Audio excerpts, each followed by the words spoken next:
Sabrina here. I hope that you are all staying safe in the middle of this worldwide pandemic and you guys are trying to follow the necessary guidelines and precautions to the best of your ability, but just as important it is to focus on your physical health, it is just as important, if not more important, to put that same energy into focusing on your emotional health, psychological health, and your mental health, because that's what will ultimately dictate how the rest of your life will be.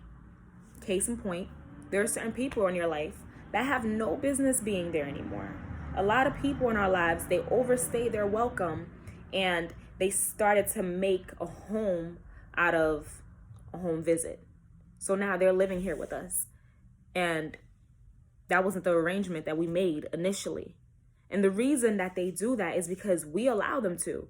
We don't physically say, oh yeah, you can stay here with me from now on. But the fact that we're not doing anything to make sure that they go on about their day, that they go on with the rest of their lives without us, we're basically giving them permission to stay. If you're not kicking them out, you're basically allowing them to stay.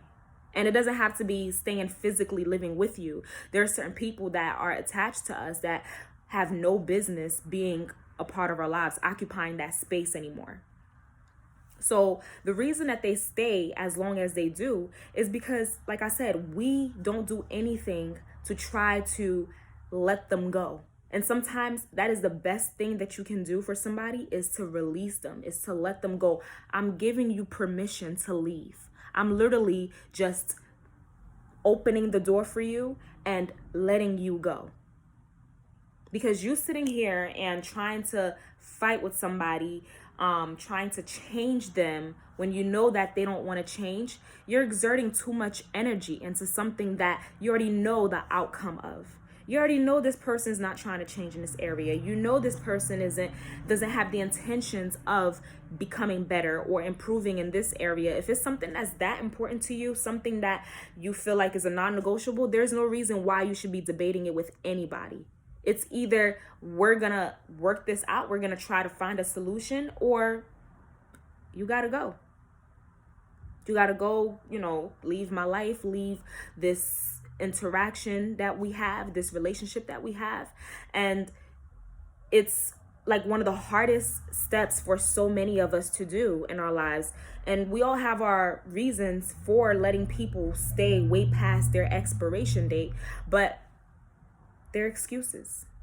They're not valid, because at the end of the day, we're causing ourselves more harm than good.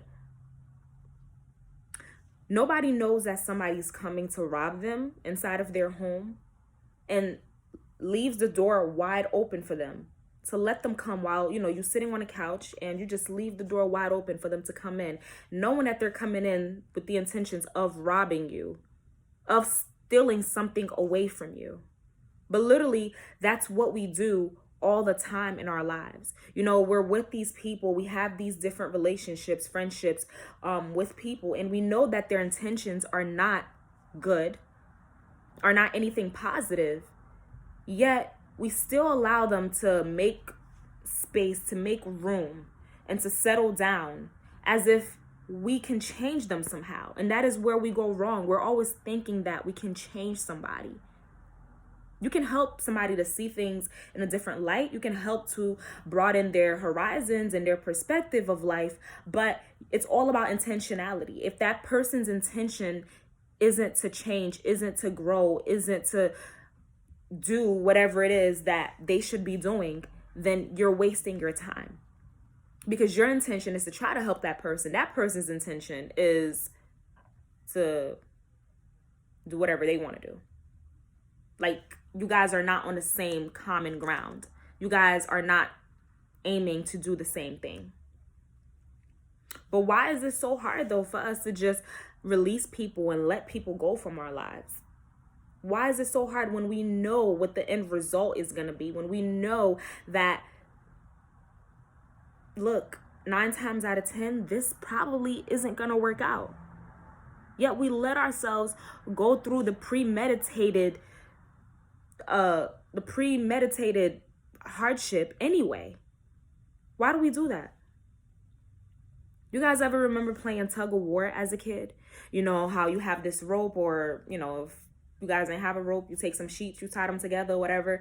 And so there's two different teams. So one team is holding onto that side of the rope, and then the other team is holding onto that side of the rope. And then you guys are trying to fight with the rope to see who can bring the other team into to cross the line. And then, you know, that team wins. So that is literally what we do in our lives every single day. We're playing tug-of-war. And the problem isn't the fact that we're playing tug-of-war. The problem is what we're playing tug-of-war for. If you know what the prize is, what the end result is, if you know what you're looking to get out of the situation, that it's worth you even going through the fight, then hey, by all means, do it. Of course, there are things in life worth fighting for. But then I feel like there are certain things that we know are not even worth our time. There are certain people we know are not even worth the fight. But we put up a fight anyway, because in our minds, it's like a challenge. It's like, oh man, okay, I'm in this person's life right now, so it's my duty. That's like how, you know, we put it in our brains, like, okay, it's my duty, it's my job to try and help this person, to try and change this person. Nobody ever assigned us to do that. We need to stop thinking that we can change people who don't want to be changed. So while you're over here playing tug-of-war, tug-of-war, tug-of-war, the only thing that is doing is it's wearing you out to the point where now you could barely even hold your own fork down. When literally the easiest and best thing to do, and I'm sure that this has happened to you guys who've played tug-of-war as kids before, like sometimes you just gotta let go. When you're getting tired of all this pulling back and forth, and there's no winning, because your team is really, really powerful and strong, and their team is really, really powerful and strong, and you guys just can't manage to have one or the other step through the line, the only way to win sometimes is to just let the rope go. And once you do that, what happens? The other team, they fall on their backs, right? Yeah, you technically kind of lost the game, you know, if you really, you know, want to think of it in that sense, but you really won more at the end, because you realize that there was not going to be a decisive winner. You realize that this person was not willing, or this team was not willing to give in, just as you were not willing to give in. So what you decided to do was you just decided to let go because it wasn't worth it. And that's literally what we have to do. That's literally the decision that we have to make up in our minds when it comes to the types of people that we have sticking around, that we have lingering around and patrolling our lives, because there are some people who are occupying space that should not even be available to them. And so when you're trying to work something out with somebody and you're seeing that their lack of effort is pretty pitiful, that's your sign. We all see the signs, we all see the red flags, yet we still allow them to, it's like we just close our eyes to them, like, no, that's fine. All right, well, that's no big deal. It's fine. Like, I can change that. We'll get over it. That's not a big deal. And it's literally those small things that you see in the beginning that end up being the big things that cause you to lash out later on in the long run. A lot of relationships and friendships that end over a period of time are not caused by new problems. I really want you guys to get that. They're not caused by anything new. It wasn't the fact that this person cheated on you why you decided to leave. That person has been cheating on you from the beginning, not just in a sexual way or a physical way, but you already knew that that person could not handle being with one person. You know their track record. You see it in the way that they speak, in the way that they interact with other women or other men, but you just ignored the signs. So you waited until you were able to have full evidence. Why? If you saw the signs at the beginning, you could see that this person, they're not fit to be with one person. You saw how they're just too excited when they're around people of the opposite sex, and they're entertaining people that they shouldn't be entertaining, and they're going places and acting like they're still single, or like, they don't have anybody in their life. Just because they haven't slept with another person doesn't mean that they haven't already cheated. So these are the signs that you see in the beginning. the secret conversations, the secret text messages, and the secret meetups and whatever. Why do you wait until they do the big thing to finally make a decision to blow it up out of proportion? No, you lost that person a long time ago. You just chose to ignore it because you thought somehow you can change them. You can change their mind about who they want to be and what they want to do. If they really wanted to change, they would have changed already. It's not going to be up to you. It's not going to be dependent on how you feel. They got to make that decision. And it's definitely possible, but that has nothing to do with you. You do not hold the time clock for when someone decides to change or not.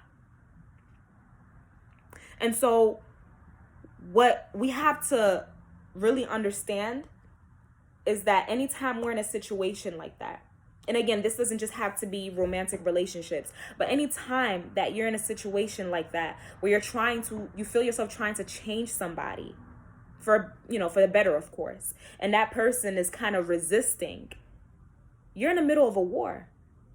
And the reason why you're losing is because you don't even realize that you're in the middle of a fight. You don't realize that you've been fighting with somebody for so long. You don't realize that you're in the middle of a battlefield all this time. And therefore you're losing, and you're losing miserably. Because the reason that you're losing, every time that you think you're making a little bit of progress, every time that you see a little sign of victory, you get excited. And you're like, oh, okay. So he no longer does this, or she no longer, does that. Then it's like they take one step forward and two steps back. You uncover something that really just throws you off completely. Like, wow, okay. So what did we really do here? There are some battles just better left the way that they are. There are some battles just better left not fighting. So once you recognize that you're in the middle of a war with somebody, that is the pinnacle moment where you have to decide, what are you going to do? What stand are you going to take at this point? Are you going to continue to fight for nothing? Or are you going to just let go? I don't know if you guys watch action movies or anything, but I'm a huge action movies fan. And so a lot of times, there's like somebody from one end of the building, like on a rooftop or something, and then they're trying to get across to the other side. So they take this rope and, they tie it on their end and they throw it to their partners or whoever over there that they have waiting for them to tie the other end. And you know how like the zip line works and you slide down, but imagine you're not wearing a harness. There's sometimes, those really extreme action movies, they don't have a harness. They don't have enough time to have gathered one. So now they literally are doing it by hand, trying to cross over to the other side of the building, the other roof, while literally hanging in midair, and they only have a rope or a piece of firm wire to hold their weight and to protect them as they try to travel and maneuver to the end of the next building, the next rooftop. Or if it's like some type of ladder rope that they toss over there, and they're the same motion, you're doing the same thing. Now that is so crazy to me, because in the movies, of course, they have a purpose for what they're doing, right? They're trying to get across to this one area. But when we do that in our lives, what are we trying to accomplish? If I'm over here on this side of the building and my spouse or my mate, my life partner, my friend, my brother, my sister, my whoever is over here on the other side of the building, there's a reason why we're on two different buildings. There's a reason why we're on two different rooftops, because we are headed in different directions in life. There's a reason why we couldn't live on one common ground, right? So that's already, that already speaks for itself right there. That's already a sign, right? But now you want this person to come over to where you're at. You want this person to change. You want this person to better themselves. So you toss over this rope ladder to them from across the building, across the rooftop, and you have them tie it down or whatever. But you don't do it expecting them to come to you so they can hopefully get a better life, so they can, maybe, just accomplish something better in their life. You toss it over to them so you can then climb over there and try to change them where they're at. Like, it sounds so bizarre, but literally we do this all the time. We're with these people in our lives, and we literally, it's bad enough that we recognize, okay, there are certain things that they need to change and they're not really making an effort or trying to change it. So now we toss over this rope ladder, we toss over this wire for them to tie for us on the other end so we can come and meet them where they're at. That is so wrong. That is so backwards. You don't go to meet them where they're at to try to change them, to try to change their minds. You want them to change their mind. They have to make sure that they go through you have to make sure that they go through the obstacle course of coming to you. Because now, if they're willing to do that, that means that they're willing to change. That means that they're willing to actually make some accommodations. But if you're the one that's doing all the heavy lifting, you're the one that's doing all the extra work and going the extra mile, you already lost that person. That person's not willing to compromise anything for you. And so just take away the distance from the buildings and just imagine that you're living with somebody like this, or you're married to somebody like this, you're friends with somebody like this, you're in a relationship with somebody like this. So there doesn't even have to be any real space or physical distance between you guys. But you're still in this whole tug-of-war motion where you're still always overextending yourself to try to go and meet them where they're at, to help them change something about them that they were not intentional about changing. What we need to do is we need to change ourselves. We need to change our minds. We need to change your mind on trying to change them, because that's never going to work. Until they decide to change, nothing is changing except you. Because all of that energy that you're exerting, trying to change them, you're literally stripping yourself of your power.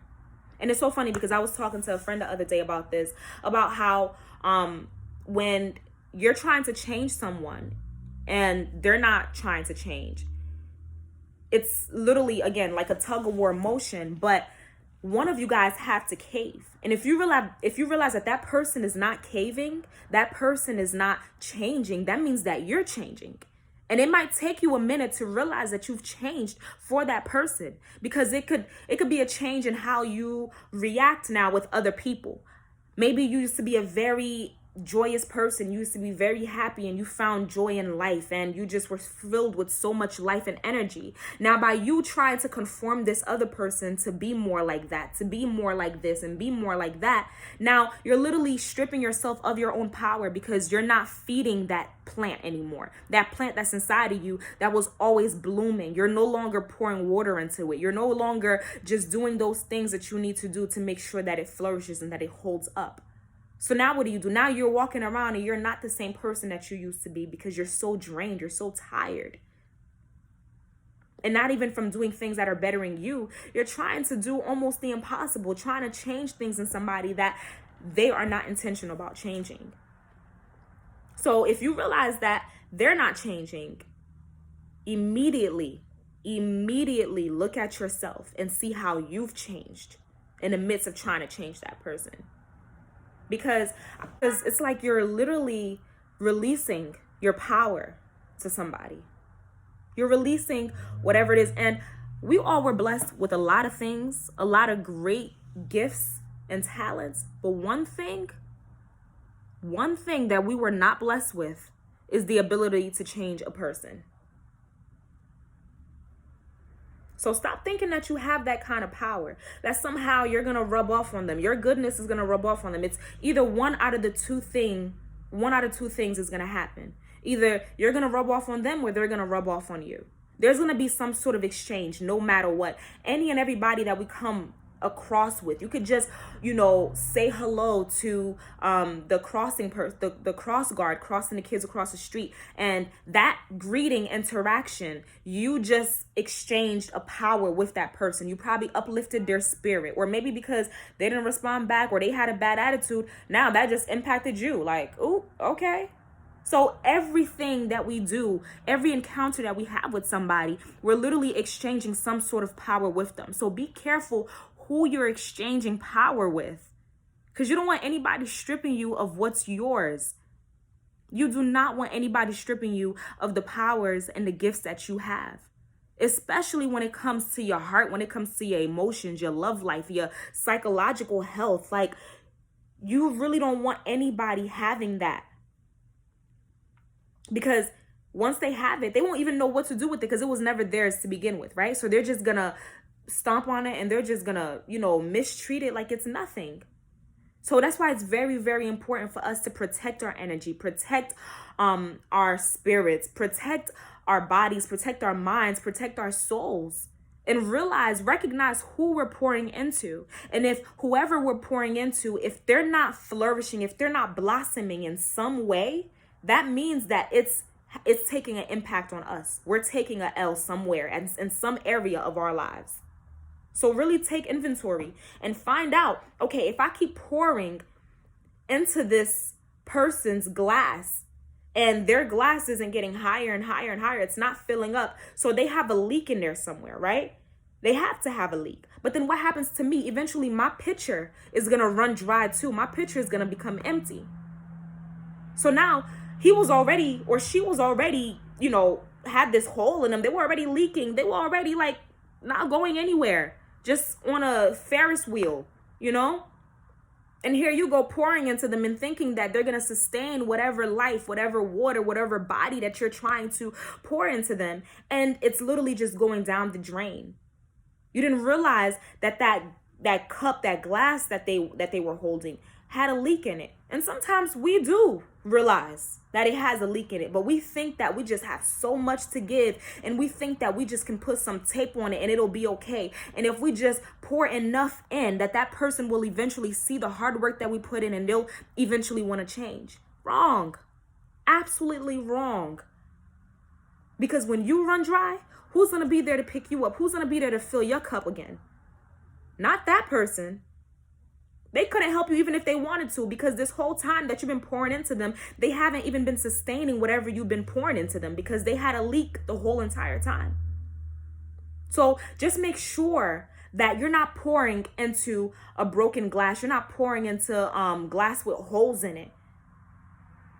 That whoever you're pouring into, that they have something that is able to sustain whatever it is that you're trying to pour into them. And it starts in here. You will already know just from having conversation with the person where their mind is at, what they're willing to change, what they're willing to improve on, what they're willing to do. So don't waste your time. People waste so much time on things that they could have ended so long ago. And you're wasting precious moments of your life that you can never get back. Never. So please, please, please, please take inventory as to what you've been pouring into and how that's been impacting you. Because if you don't see a positive change coming out of that person, then that means that it's definitely taking something out of you. Bye.